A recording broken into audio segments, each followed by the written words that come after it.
இறையேசுவிலே பிரியமான சகோதர சகோதரிகளே, உங்கள் எல்லோருக்கும் ஆண்டவராகிய இயேசு கிறிஸ்துவின் பெயரால் காலை வணக்கங்கள் மற்றும் வாழ்த்துக்கள். நான் உங்கள் அகஸ்டின் வேதியன். இன்று ஏப்ரல் மாதம் 19ஆம் தேதி 2024ஆம் ஆண்டு. ஆண்டவரின் மடியில் 5 நிமிடங்கள். நம்ம இந்த உலகத்தில் பயன்படுத்துகின்ற பொருட்கள் பல. நம்முடைய வளர்ச்சிக்காக, நம்முடைய இன்பத்திற்காக நிறைய பொருட்களை பயன்படுத்துகிறோம். அதில் மிக சிறப்பான இடத்தை பிடிக்கிறது உணவுப் பொருட்கள்னு சொல்லுவோம். நம்ம சாப்பிட்ற பொருட்கள். நம்ம சாப்பிடாமல் இருந்தால் செத்து போயிடுவோம் இல்லைங்களா? பச்சை தண்ணியிலேருந்து நீ என்ன சாப்பிடாலும் சரி தான். உணவுப் பொருட்கள். இந்த உணவு இல்லைன்னா நம்ம உயிர் வாழ முடியாது. இந்த உணவுப் பொருளுக்கு மிக சிறப்பான ஒரு குணம் உண்டு. நிறையா பொருள் பயன்படுத்துகிறோம். நம்ம பயன்படுத்துறது லிஸ்ட்டு போட்டோம்னா அது நீண்டுக்கிட்டே போகும். அவ்வளோ பொருள் பயன்படுத்துவோம்.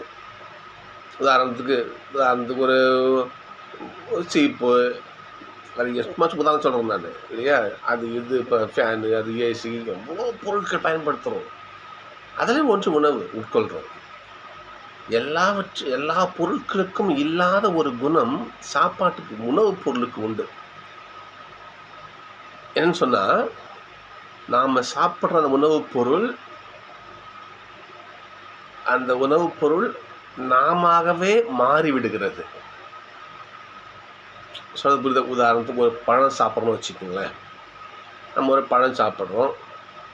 அந்த பழத்தில் உள்ள சத்து, அது பழத்தில் உள்ள அடங்கியிருக்கிற விஷயங்கள், அது அகஸ்டினாகவே அது மாறிடுது. எனக்கு கையாக, காலாக அது ஒரு மாற்றம் பெறுகிறது. நல்லா புரியுதா உங்களுக்கு? எந்த உணவுப் பொருள் எடுத்துக்கங்க, அது நானாகவே மாறிவிடுகிறது. நம்ம சாப்பிடும் பொழுது அது சத்து என் கண்ணா, கை, காதா, ரத்தமா, இல்லை என்னுடைய முகமா, சதையாக மாறி போயிடுது. கழிவு வீணாக போயிடுது. இதே போல் எந்த பொருட்களும் ஆகாது. ஸோ உணவுப் பொருளுக்கு அப்பேற்பட்ட ஒரு மகத்துவம் உண்டு. இந்த உணவு நானாகவே மாறிவிடுகிறது. சரிங்களா? எனவே தான் இறைமகன் தன்னை உணவாக நமக்கு கொடுத்தார். ஏனென்றால் அந்த உணவு நம்மிலே ஒன்றாக கலந்து பிரிக்க முடியாத ஒன்று ஆகிடும். அந்த மாதிரி ஆகணும். எனவே தான் நேசப்பன பண்ணார், நீங்கள் வாழ்வு பெற என் உடலை என்ன பண்ணுறேன், சதையை கொடுக்குறீங்க, சாப்பிடுங்க, ரத்தத்தை கொடுக்குறீங்க, சாப்பிடுங்க என்று தன்னையே உணவுப் பொருளாக மாற்றி கொடுத்தார். அதுக்குத்தான் நம்ம என்ன பண்ணுறோம், நம்ம ஒரு பேர் வச்சுருக்கோம். நம்ம நற்கருணை, திருவிருந்து, திரு உணவு என்று பேர் வச்சுருக்கிறோம். நம்ம ஒன்று சொன்னோங்க இல்லைங்களா? இந்த உணவு எந்த உணவாக வச்சுக்கோங்களேன், அது நாமவே மாறிவிடுகிறது. சாப்பிட்ற எந்த சோறோ, இல்லை ஒரு பழமோ, ஒரு காய்கறியோ, என்ன பொருளானாலும் அது என் சதையாக, ரத்தமாக, தோலாக அது நானாக மாறிவிடுகிறது. இது எல்லா உணவுப் பொருளுக்கும் இருக்கின்ற குணம், பண்பு. ஆனால் நம் ஆண்டவராக இயேசு கிறிஸ்துவோடைய உடல் இந்த உணவுப் பொருளிலிருந்து 100க்கு 100 முற்றிலும் வித்தியாசமான ஒரு உணவுப் பொருள். அது நான் சொல்கிறது நீங்கள் உள்ளார உணர்ந்து அதை அனுபவிச்சு தான் உங்களுக்கு நான் சொல்கிறது புரியும். உங்களுக்கு அதை ஆண்டவருடைய உணவை எப்படி ஏற்றுக்கணும்னு சொல்லிட்டு, எல்லா உணவுப் பொருட்களும் நானாக மாறிவிடுகிறது. ஆனால் என் ஆண்டவருடைய இயேசு கிறிஸ்துவோடைய உடல், திவ்ய நற்கருணை, திரு உணவு, திருவிருந்து, அந்த செம்மறியானவர், அந்த உணவு என்னை அவராக மாற்றி விடுகிறது. அகஸ்டினாக என்னை நான் ஆண்டோட உணவை உட்கொள்ளும் பொழுது என்னையே கிறிஸ்துவாக மாற்றிடுது அந்த உணவு. அப்போ எல்லா உணவுப் பொருளிலும் வித்தியாசமான ஒரு உணவு ஆண்டோட திருவிருந்து. ஏனென்றால் அந்த உணவு என்னையே இறை தன்மைக்கு கொண்டு போகிறது. புரியுதா உங்களுக்கு? இது மிக ஆழமான ஒரு கருத்து. நற்கருணை இயல் அது இந்த நம்ம தெரிஞ்சுக்கணும். நம்ம இல்லையா? இந்த கடவுளுடைய எல்லா உணவுப் பொருளும் அகஸ்டினா மாறுது. ஆனால் இந்த திருவிருந்து மட்டும் அகஸ்டினை கிறிஸ்துவனுடைய உடலாகவே மாற்றிடுது. யோசிச்சு பாருங்க. அப்போ ஆண்டோட உடலுக்கு எப்பேற்பட்ட மகத்துவம்னு யோசிச்சு பார்க்கணும். நம்ம இது சாதாரண முறையில் புரிஞ்சிக்க முடியாது. கொஞ்சம் நம்ம ஆழ்ந்து சிந்திக்கணும். அப்பேற்பட்ட நம்மையே கிறிஸ்துவாக மாற்றுகின்ற திருவுணவை பற்றித்தான் இந்த வாசகங்கள் வருகிறது. சிறப்பாக நற்செய்தி வாசகம் நம்ம இந்த வாசகம் படிச்சுட்டு இருக்கோம். நம்ம சொல்ற பாருங்க, என் சதையை உண்டு, என் சதையை உண்டு என் இரத்தத்தை குடிப்பவர் நிலை வாழ்வினை கொண்டுள்ளார். ஆண்டவர் இயேசுவுக்கு கடவுளுக்கு இறப்பு பிறப்பு உண்ட கிடையாது, நிலைத்திருக்கின்ற ஆண்டவர். அவ்வாறே நாம் எந்த அளவுக்கு ஆண்டவரை ஏற்று இல்லையா, நாம் அவரை எப்படி முழு மனதோடு விசுவசித்து அந்த உணவை நம்ம முன்கொள்கிறோமோ அந்த நிலை வாழ்வு நமக்கு கிடைக்கும். சொல்றது புரியுதா உங்களுக்கு? இந்த ஆழம் சிந்திச்சு பார்க்க ரொம்ப அற்புதமான ஒரு ஒரு விஷயம். ஏனென்றால் ஆண்டோடைய திருவுணவு அவ்வளோ மகிமையான ஒரு விஷயம். நம்ம துச்சமாக போய் நம்ம கடந்து போயிடுறோம். ஆண்டவருடைய உடல் அப்பேற்பட்ட ஒரு மாபெரும் மகத்துவம் கொண்டது. நம்ம ஆழமாக புரிஞ்சுக்கணும். இன்னொன்று பாருங்க, இந்த நற்கருணை பகுதியில் என் சதையை உண்டுங்கிற வார்த்தை உண்டுங்கிற வார்த்தை மூல நூலில் உண்டுன்னு சாப்பிட்டுன்னு வராது. மூல நூலில் கிரேக்கத்தில் துரைக்கேங்கிற வார்த்தை பயன்படுத்துவார்கள். துரைக்கேங்கிற வார்த்தை எப்படின்னா, ஒருத்தன் ஒரு ஒரு வெறியோடு சாப்பிடுவான் தெரியுங்களா? இப்படின்னா உதாரணத்துக்கு எனக்கு நான் கொல்ல பட்னி, சாப்பாட்டை பார்த்தே ஆச்சு, பல நாள் ஆச்சு. எனக்கு பசி அப்புறம் எனக்கு அப்போ கிடைக்கிற உணவுப் பொருளை எந்த அளவுக்கு நான் வெறியோடு உட்கொள்வேன். அந்த உணவு மேலே எனக்கு எவ்வளோ பற்று இருக்கும், அந்த உணவு மேலே எனக்கு எவ்வளோ ஒரு ஒரு ஒரு தாகம் இருந்தால் எப்படி அந்த வெறித்தனமாக அந்த உணவு தான் எனக்கு, அந்த உணவு தான் என் உயிர், அதெல்லாம் நான் செத்து போயிடுவேன். நான் இருப்பேன், அந்த சாப்பாடு தான் இருக்குன்னு சொல்லிட்டு அதை எப்படி நான் ஆர்வத்தோடு அது எப்படி நான் அதை உட்கொள்வேன். அந்த அளவுக்கு நாம் நற்கருணையிலே ஆர்வம் கொண்ட பிள்ளைகளை அதை உட்கொள்ளணும் என்று துரைக்கங்கிற வார்த்தை குறிக்க அந்த அளவுக்கு வெறியோடு ஆண்டவர் தான் எனக்கு எல்லாம் இல்லையா, நற்கருணை தான் என் வாழ்க்கை, நற்கருணை தான் என் உயிர், நற்கருணை தான் உயிர் மூச்சு என்று அந்த கடவுளுடைய உடலை இரத்தத்தை நாம் உட்கொள்ளோம் என்றால் நமக்கு நிலை வாழ்வு நிச்சயம் உண்டு. எவ்வாறு தந்தை மகனோடு இணைந்திருக்கிறார், அதே போல் நாமும் மகனோடு மெஸ்ஸியாவோடு இணைந்திருக்கணுமா? நான் ஆசைப்பட ஒன்றா இணைஞ்சு வாழணும்னு ஆசைப்படுறீங்க நீங்கள், இதுதான் துரைக்கை. அந்த ஒரு ஆர்வத்தோடு ஆண்டவரை, முழு பற்றோடு ஆண்டவரை நாம் திருப்பள்ளியில் மேற்கொள்ள வேண்டும். நம்ம பூசை போடுவோம், யோசிப்பாங்க பாப்பா. நம்ம பூசைக்கு போவோம், தெளிவரைக்கும் கோயிலில் இருப்போம். அதுக்கப்புறம் எழுந்திரிச்சு வெளியே போயிடும். அவுட்ஸ்டாண்டிங் பீப்புள் இல்லையா, வாசகம் முடியும், பிரசங்கம் முடிச்ச பிறகு நடுப்பூசைக்கு உள்ளே வருவோம். அதுக்கப்புறம் பண்ணுவோம், நடுப்பூசை எப்போ திரும்பி வெளியே போயிடுவோம். வெளியே போய்ட்டு அப்படியே சுற்றிட்டு அப்படியே திரும்பி ஒரு நன்மாயிட்டு வீட்டுக்கு போயிடுவோம். இதுதான் நாம் நற்கருணை திருவிருந்து அந்த கொண்டாடுறதுக்கு நம் தர மதிப்பு தான். இவ்வாறு வாழ்ந்தால் நம்ம யோசித்து பார்க்கணும், இப்படி நாம் இருக்கணும். நற்கருணை விருந்தை, நற்கருணை தான் எனக்கு எல்லாம் என்ற உயிர், அந்த ஒரு திருப்பாடல் ஆண்டவர் மேல் என் உள்ளம் தாகம் கொண்டுள்ளதுன்னு அந்த ஒரு வெறி இருக்கணும் ஆண்டவர் மேல், நற்கருணை மேலே. அந்தோனியார் வாழ்க்கையில் ஒரு நிகழ்ச்சி சொல்லுவாங்க, நம்ம பார்த்துருக்கோம், கேட்டிருப்போம். நம்ம ஒரு மந்திரவாதி அங்கே இருந்தாங்க இல்லையா, நற்கருணை தான் இந்த உலகத்திற்கான ஜீவ ஊற்றுன்னு பிரசங்கம் பண்ணுவார் அந்தோனியார். இப்போ மந்திரவாதி சொல்லுவாங்க, அப்படியா, அப்படின்னா அந்த நற்கருணை எல்லா விலங்குகளும் விழுந்து ஆராதிக்குமா? ஆமாம், எல்லாம் விழுந்து ஆராதிக்கும். அப்போ என் கழுதையும் ஆராதிக்குமா? ஆமாம், கழுதையை கூட்டின்னு வரேன், அது விழுந்து ஆராதிக்க செய்ய முடியுமா? கூட்டு வா செய்ய அதில் சொன்னார். அந்த கழுதை வருகிறது, அந்தோனியார் நற்கருணை என்ன பண்ணுறாரு, தூக்கி பிடிக்கிறார், அந்த கழுதை விழுந்து வணங்குகிறது. ஏனென்றால் அப்போது அந்த எந்த அளவுக்கு நற்கருணை மேலே இவ்வளோ பற்று வச்சு வச்சு பாருங்க பார்ப்போம். ஒரு ஒரு சமயம் ஆனால் தெரசா என்ன பண்ணுறாங்க, அவங்க அவங்க மடத்தில் அவங்க மினிஸ்டர் ஆஃப் சேரிட்டி அவங்க இடத்துல இருக்கும்போது ஒரு பத்திரிக்கையாளர் அங்கே வராரு. பத்திரிக்கையாளர் அங்கே வராரு. வந்து என்ன பண்ணுறாரு, பத்திரிக்கையாளர் அங்கே வந்து கதவு தட்டுறாரு. திறந்து ஒன்று நம்ம கேட்கும்போது வேற ஒரு சகோதரி கேட்குறாங்க, ஆனால் தெரசாவை கொஞ்சம் பேட்டி எடுக்கணுமா, கொஞ்சம் அனுமதி கிடைக்குமா? எடுக்கலாமே வாங்க, ஆனால் தெரசா எங்கே இருக்கிறாங்க, அது அங்கே இருக்காங்க பாருங்க என்று நம்ம என்ன பண்ணுறாங்க, இன்னொரு சிஸ்டர் அவங்கள கையை காட்டிட்டு அவங்க வேலையை பார்க்க போகிறாங்க. இந்த நிருபர் என்ன பண்ணுறாரு, அந்த அம்மாவை அன்னதரசாவை பார்க்குறாரு. அன்னதரசா என்ன பண்ணுறாங்க, அங்கே இருக்கின்ற ஒரு தொழுநோயாளுடைய சீழ் ஒழிவுகின்ற அந்த புண்ணு அதை பார்க்கவே அது சீழ் ஒழுகிட்டு அது அழுகின கால், அது தொழுநோயால் அந்த அதையெல்லாம் என்ன பண்ணுறாங்க, இவங்க பஞ்சு வச்சு தொடச்சி சுத்தம் பண்ணி கழுவி அதில் தண்ணி ஊற்றி கழுவி டென்ஷன்லாம் வச்சு மருந்து வச்சு கட்டு போட்டு என்ன பண்ணுறாங்க, அவங்கள கட்டுப்பட்டு அவங்க நிற்க வச்சுட்டு வராங்க. அதுக்குள்ள அவங்க தகவல் போய் அம்மா உங்களை பேட்டி எடுக்க ஒரு நிருபத்தை வெயிட் பண்ணுறாரு. சரி வரேன்னு சொல்லுங்கம்மா. அப்போ அன்னதரசம்மா வராங்க. ஐயா நீங்கள் தான் நிருபரா? ஆமாம்மா வாங்க, என்ன விஷயம், என்ன ஒன்று கேளுங்க.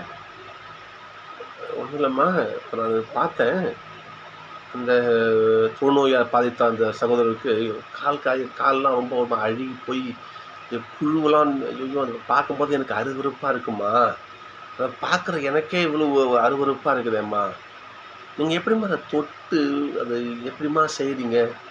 என் மனசுக்கு என்னை பார்க்கவே எனக்கு அருவருப்பாக இருக்குதும்மா, நீங்கள் எப்படிமா இவ்வளோ மன தைரியத்தோடு எப்படிமா செய்கிறீங்க? இவ்வளோ ஒரு தைரியம் உங்கள் மனசில் ஒரு எப்படிமா உங்களுக்கு எப்படி உங்களுக்கு இதுக்கு கிடைக்குது அந்த மன தைரியம்? உங்களுக்கு யார் அந்த மன தைரியத்தை கொடுக்குறா என்று அந்த அந்த நிருபர் கேட்டார். அப்படியா வாங்க. அப்போ என்ன பண்ணுறாரு, அன்ன தெரசம்மா அவர் கூப்பிட்டு போகிறாங்க, சாப்பிளுக்கு போகிறாங்க.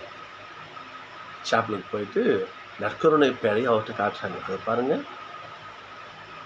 அந்த நற்கருணை கிட்ட இருந்து தான் நான் என்ன பண்ணுறேன், தினமும் என் மனசுக்கு தேவை வலிமையை நான் பெற்றுக்கிறேன். தினமும் 1 மணி நேரம் எசப்போட உட்காருவேன். இந்த நாள் முழுக்க எனக்கு எவ்வளோ என் மனசுக்கு வீரியம் வேண்டுமோ அனைத்தையும் என் நற்கருணை ஆண்டவர் கொடுப்பார்னு தெரசம்மா சொன்னாங்களாம். ஒரு மனு சொன்ன நற்கருணை நம்மை கிறிஸ்துவாக மாற்றுகிறது. எல்லா உணவுப் பொருட்களும் நாம மாறுகிறது, நற்கருணை மட்டுமே நம்மை மாற்றுகிறது.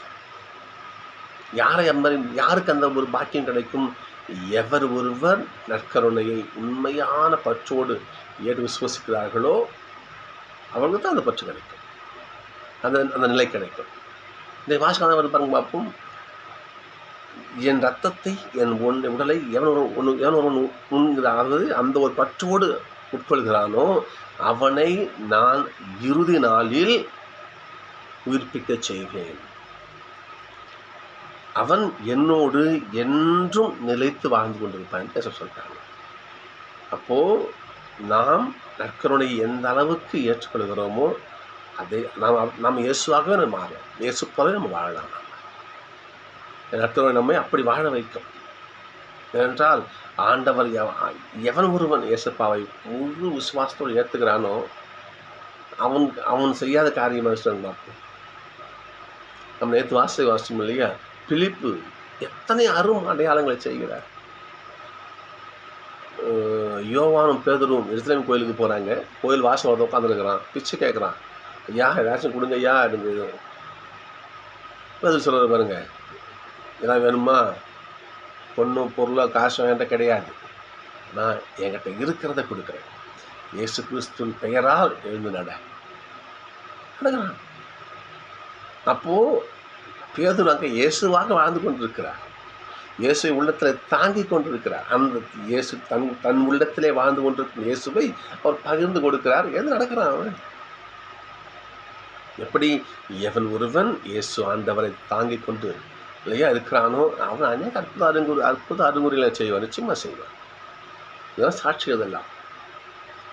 அப்படி இயேசுவை உண்மையாகவே இல்லையா 100க்கு 200 மடங்குன்னு சொல்லலாம் தன்னுடைய உள்ளத்தில் தாங்கியவர் தூய பவுல் அவர்கள்.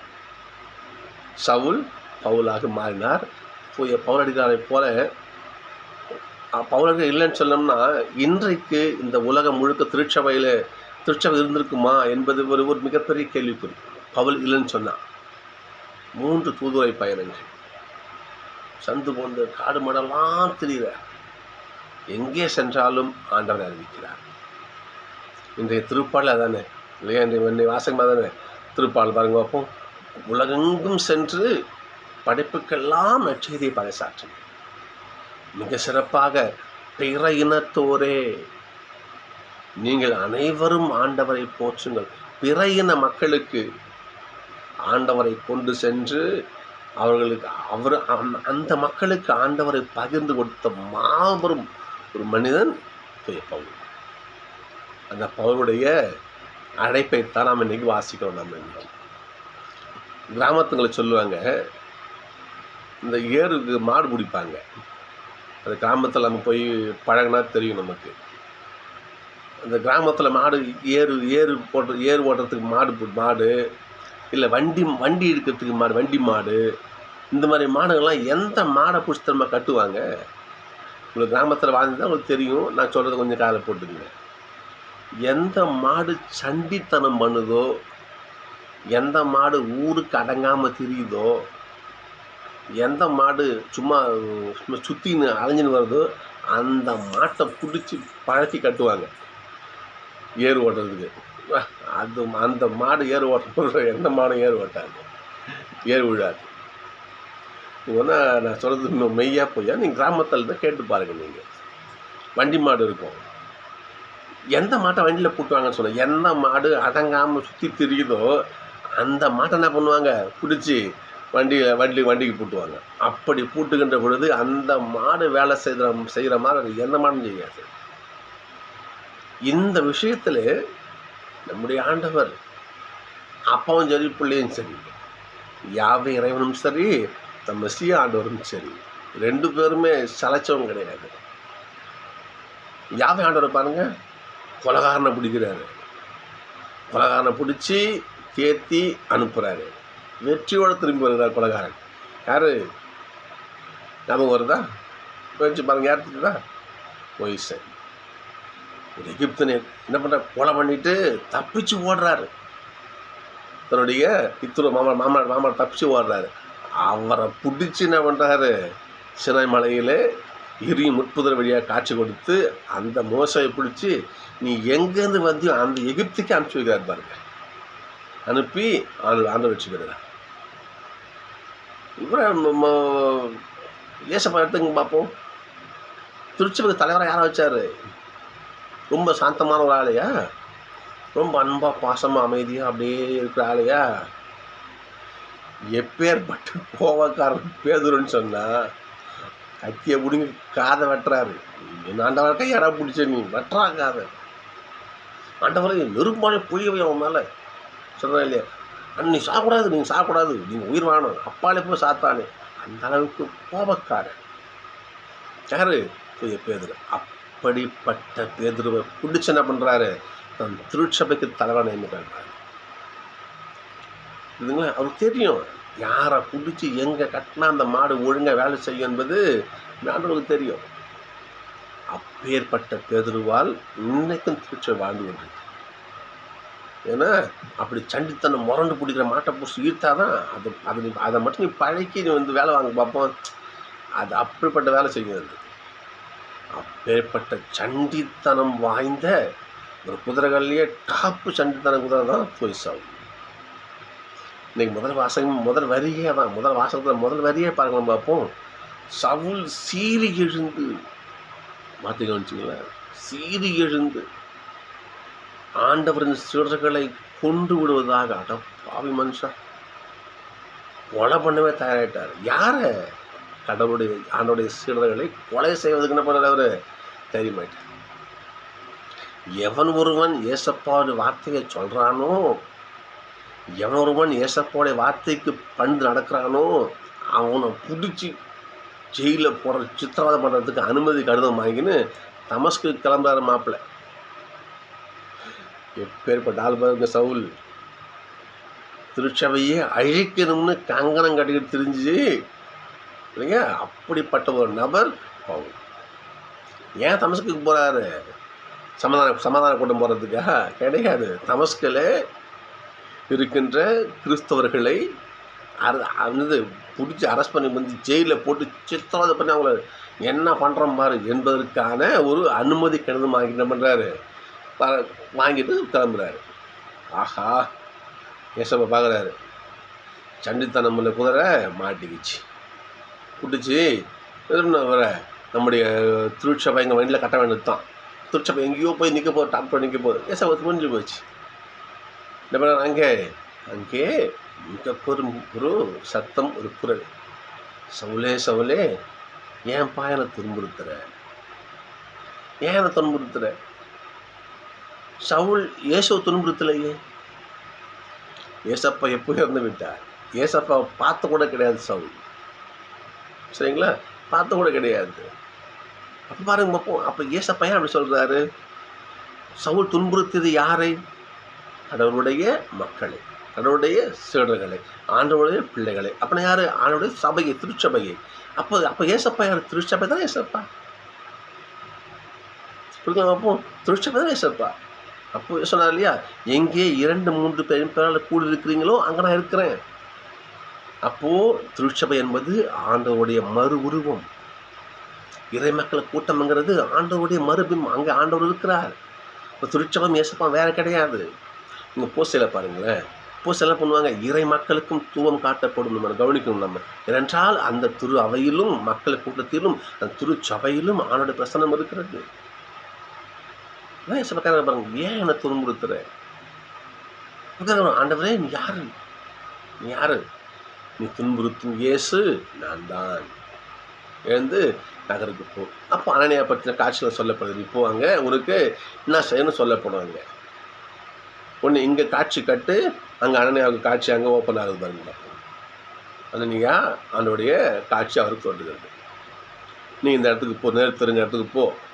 அங்கே சவுல் ஒருத்தன் வருவான், அவனுக்கு நீ இப்படிலாம் செய்து ஆலோசனை கொடு. ஆண்டவரே, ஐயோ சவுலியா, அவன் எதுக்கு இங்கே வந்திருக்கான்னு தெரியுங்களா? என்ன இப்படி சொல்லிட்டீங்க நீங்கள்? யாரெல்லாம் ஆண்டவருடைய பிள்ளைங்க இருக்கிறீங்களோ எல்லாரையும் பிடிச்சி ஜெயிலில் போட வந்துடுறான். ஐயோ என்னங்க ஆண்டவரே நீங்கள் இந்த மாதிரி என்று அனனியா மிரள்றாரு. ஏசப்பா சொல்ற வார்த்தையை நீங்கள் நல்லா கவனிக்கணும்.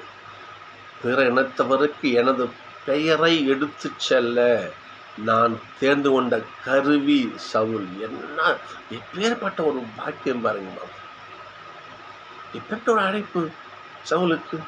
பிற இனத்தவருக்கு எனது பெயரை எடுத்து செல்லும் கருவி சவுல். நான் மாற்ற போகிறேன் ஒன்று. நான் கடவுள் ஏசப்பா எந்த அளவுக்கு சவுல் மேல் நம்பிக்கை வைத்து இந்த வார்த்தையை சொன்னாரோ அந்த நம்பிக்கைக்கு 100க்கு 200 மடங்கு உண்மையான சீடராக சவுல் திகழ்ந்தார். உண்மை சொன்னாங்க. சவுல் இல்லை என்றால், பவுல் இல்லை என்றால், இன்றைக்கு 2024 இன்னும் வச்சுக்கோ, இந்த வருஷம் வச்சுக்கோங்க, இன்றைக்கு இந்த உலகத்தில் திருச்சபை இவ்வளவு பரவி இருக்குமா? அது சொல்ல முடியாது.